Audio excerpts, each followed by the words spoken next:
কি কিনেছো? হ্যাঁ, প্রথম ক্লিপটা দেখে নিশ্চয়ই বুঝতেই পারছো একটা ধামাকা সারপ্রাইজ পেয়েছে। আর এই হলো সেই সারপ্রাইজ যেটা আমি টাকা জমিয়ে ফার্স্ট কিনেছি ওর জন্য, ভিভোর একটা ফোন। আর তারপর কি হলো সেটা তোমরাই দেখো ব্লগে।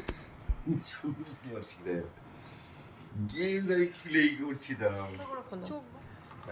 চোখ বন্ধ করে খোলো।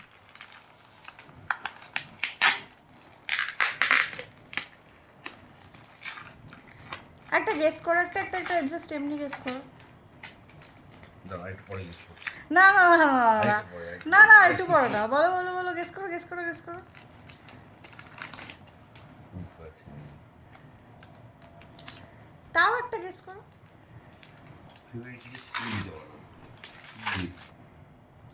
তুমি কি কিনেছো? হ্যাঁ,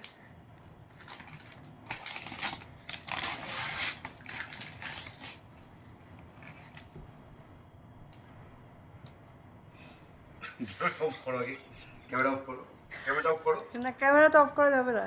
এইসব পাগলামি করেছে কেন এইগুলো? যার মন থেকে খুব খুশি আমি, এক্সট্রিম করে ফেলেছে।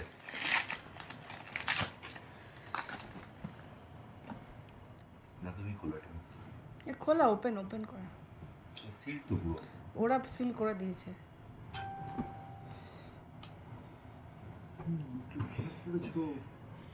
তুমি তো কোনোদিনও বলো না কোনো ফোন পছন্দ হলে। এইটা মোটামুটি 10-15 বলা হয়েছে। এইটা আমি সিরিয়াস, মানে এইগুলো এক্সট্রিম পাগলামি না। আসলেও খুব একটা কিছু পছন্দ হলে সহজে সেটা বলে না, বলেও কম যেটা পছন্দ। বাট এই ফোনটা বেরোনোর পর থেকে অনেকবার মোটামুটি বলে ফেলেছিল। তাই আমি ফাইনালি জমানো টাকায় এটাই কিনবো বলে প্ল্যান করলাম।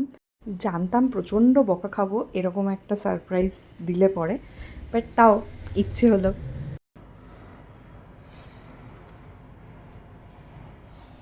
ফাটাফাটি দেখতে। দেখা একটু সেটা দেখা, সারপ্রাইজের জন্য হবে।